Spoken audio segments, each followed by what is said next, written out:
রাতপহালেই বহুল প্রতীক্ষিত নির্বাচনের ফল ঘোষণা। তার ঠিক আগেই রবিবাসরীয় সকালে আধ্যাত্মিক আবহে ধরা দিলেন কোচবিহার দক্ষিণ বিধানসভা কেন্দ্রের বিজেপি মনোনীত প্রার্থী রথীন্দ্র বোস।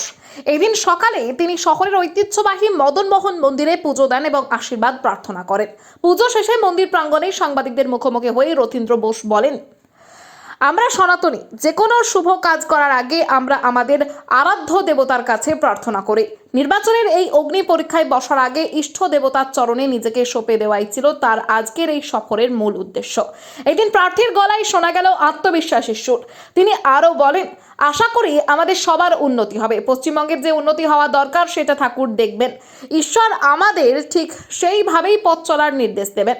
তার মতে রাজ্যের মানুষের মঙ্গলের জন্য যা প্রয়োজন সেই পথে ঈশ্বর প্রশস্ত করবেন। ভোটের লড়াই শেষ হওয়ার পর এখন কেবল রায় ঘোষণার অপেক্ষা। তার আগে প্রার্থীর এই মন্দির দর্শন ও ধর্মীয় আস্থা প্রকাশের ঘটনা স্থানীয় রাজনৈতিক মহলে বেশ চর্চার বিষয় হয়ে দাঁড়িয়েছে। আগামীকাল গণনা কেন্দ্র থেকে জয় কার ঝুলিতে যায় সেদিকেই তাকিয়ে রয়েছে গোটা কোচবিহার। এদিন মন্দির চত্বরে দাঁড়িয়ে তিনি আর ঠিক কি গুরুত্বপূর্ণ মন্তব্য করেছেন শুনে নেব বিস্তারিত। দাদা, কালকে ফলাফল, আজকে পুজো দিলেন। দেখুন, আমরা সনাতনী, যে কোনো শুভ কাজ করার আগে আমরা আমাদের আরাধ্য দেবতার কাছে প্রার্থনা করি। আমাদের কুচবিহারের আরাধ্য দেবতা হচ্ছে মদনমোহন, সবচেয়ে জাগ্রত এবং মানুষ এখানে সবাই আসে। আমিও তার ব্যতিক্রমী। আমি আমার প্রচার শুরু করেছিলাম তার আগে মদনমোহন ঠাকুরকে পুজো দিয়ে। আর আগামীকাল আমাদের রাজ্য থেকে নির্দেশ এসছে যে আপনারা পুজোর ব্যাপারে সচেষ্ট হন, পুজো দিন। আমি তার আগে ঠিক করেছিলাম আমি মন্দিরে পুজো দেবো।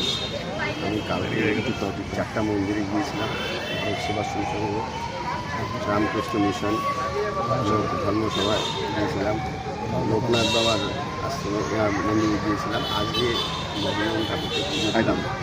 আশা করি আমাদের সবার উন্নতি হয়। পশ্চিমবঙ্গের যে উন্নতি হওয়া দরকার সেটা ঠাকুর দেখবেন এবং সেভাবেই ঈশ্বর আমাদেরকে পথ চলার নির্দেশ দেবেন। জয়ের ব্যাপারে কতটা আশা?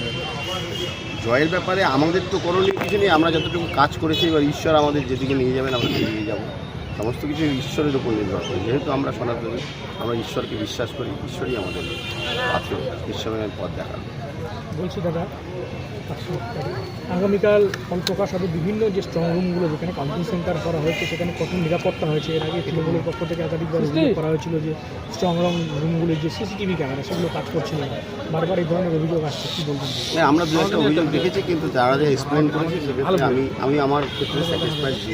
5 মিনিটের জন্য হয়েছিল এবং স্ট্রং রুম যেভাবে রাখা আছে এবং আমাদের যে যারা কার্যকর্তারা অক্লান্ত পরিশ্রম করছেন, রাত দিন ধরে সেখানে পাহারা দিচ্ছেন, ওনার সাথে কথা বলে দেখেছি এরকম কোনো ঘটনা ঘটেনি। আর এবারের নির্বাচন কমিশন যেভাবে কাজ করছে, সারা পশ্চিমবঙ্গের মানুষ সহ ভারতবর্ষের মানুষ দেখেনি যে কীভাবে কাজ করছে। প্রত্যেক আজকেই এই নির্বাচন আমাদের দেখালো যে হিংসা ছাড়া কীভাবে নির্বাচন হতে পারে। একটা মার কোল খালি হয়নি, একটা স্ত্রী তার স্বামীকে হারায়নি। এটা একটা ইতিহাস হয়ে থাকবে। এজেন্টদের ভূমিকা কী হতে চলেছে? যেভাবে ইনস্ট্রাকশন আছে সেভাবেই করবে। আমরা তো আগ বাড়িয়ে কোথাও ঝগড়াঝাটি করি না। আমরা ঝগড়াঝাটি করার আমাদের নেই। আমাদের পার্টির নির্দেশ যেভাবে দিয়েছে আমরা সেভাবেই করি। নতুন 242 জন অবজারভারকে নিয়োগ করা হচ্ছে। এটা অ্যাডমিনিস্ট্রেশনের দিক থেকে তারা করেছে, কারণ তাদের মনে হয়েছে যে এইটা করলে আরও ভালো হবে। সবাই তো আরও ভালো করতে চায়, তারা সেভাবে ভালো করার চেষ্টা করেছে। আরও নিরাপত্তা, আরও সিস্টেম ফলো করার জন্য চেষ্টা করেছে। এবং এবারের নির্বাচন আমাদের দেখিয়ে দিল যে ভারতবর্ষের ক্ষেত্রে নির্বাচন কীভাবে করা যায়।